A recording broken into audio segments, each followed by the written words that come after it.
Embu anyoshe mkono. Kuna madhehebu ya Kikristo yote kwa pamoja, nyosheni mkono. Kuna Waislamu hapa, wanyoshe mkono.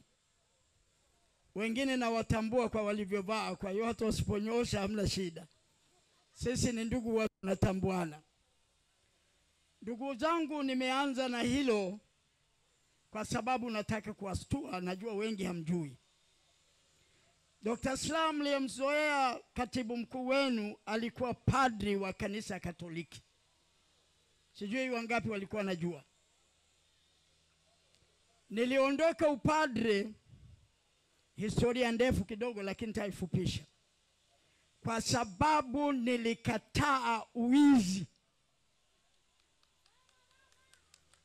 Maaskofu wangu tuliibiwa nikiwa katibu mkuu wa Baraza la Maaskofu Tanzania.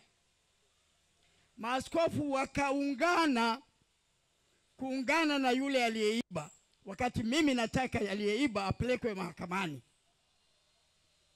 Nikawaambia maaskofu, sijafundishwa theolojia ya aina hiyo. Na kwa sababu mimi na nyie hatuungani, kwa sababu mimi nabaki kwa Mungu anayekataa wizi, mimi naacha upadre, na nikauacha. Nimeanza na hiyo sababu nataka kuambia yafuatayo. Chaguzi zetu zimejaa rushwa, kweli si kweli? Na maaskari msikilize kwa umakini, kwa sababu na nyie mnashadidia hayo mambo. Sijui mlifundishwa shule zipi, kwa sababu kazi ya askari ni kupiga vita rushwa. Kazi ya askari ni kupiga vita uizi, si kusindikiza mikutano ya siasa kama hii. Naomba radhi kama natumia lugha kali kwa askari. Ndugu zangu, uongo haukubaliki mbele ya Mungu. Uongo kweli?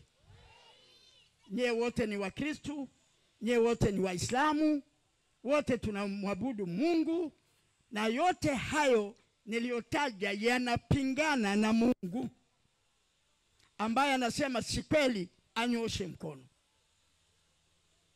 Amri hizo zote ziko kwenye mioyo yenu, wala sio dini iliyoweka kwenye sheria. Ilianza kwanza kwenye mioyo ya binadamu, na baada ya kuweka kwenye mioyo ikawekwa sasa kwenye sheria za nchi. Sasa nimesema haya kwa sababu tumechoka na uwizi wa kura. Tumechoka na rushwa. Tumechoka na kunyanyasa wa Tanzania. Miaka yote watu wanakimbia na masanduku. Na mwaka jana wakaanza kitu kipya kabisa. Askari wa magereza anapiga mtu risasi na kumua kwenye kituo cha kupigia kura. Askari wa magereza kwenye kituo cha kura ameenda kufanya nini? Hata askari wa kawaida kwenye kituo cha kupigia kura ameenda kufanya nini? Ulinzi wake ni kukaa mita 500, 1000, akae kule, kukiwa na vurugu anaitwa, anamkamata aliyehusika, sio?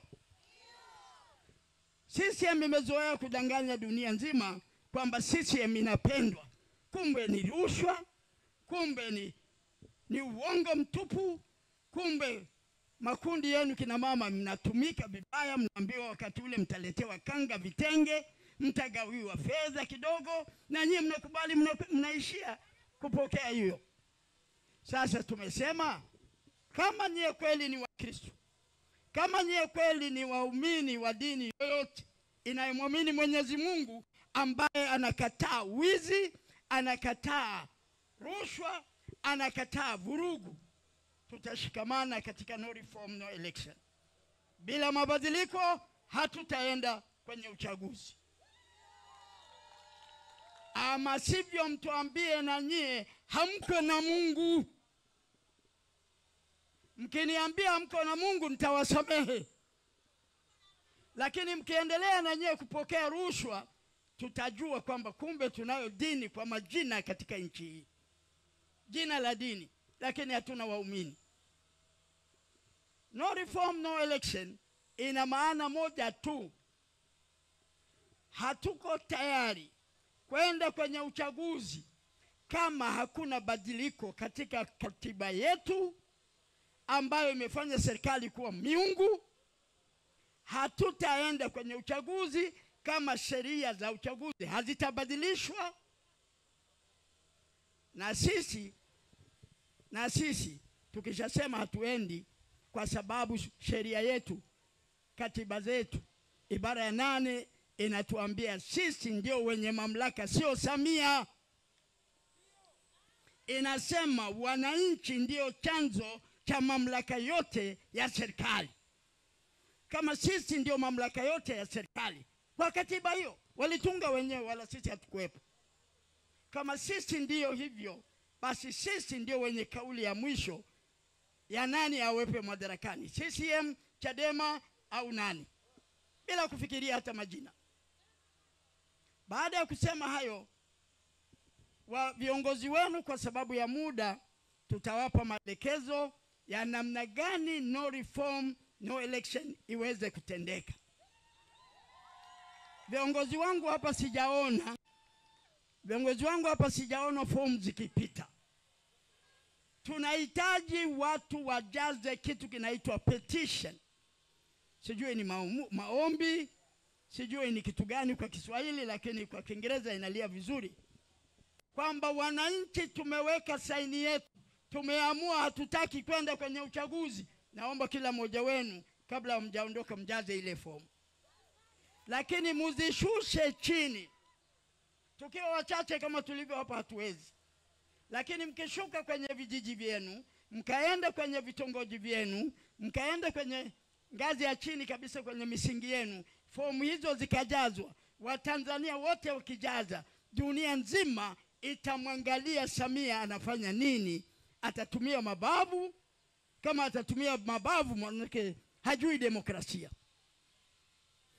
Wananchi wa Tanzania wakijaza kwa mamilioni, hakuna serikali ya Tanzania, kwa sababu tutakuwa tunatekeleza hitaji la katiba ambayo inasema wananchi ndio wa mwisho.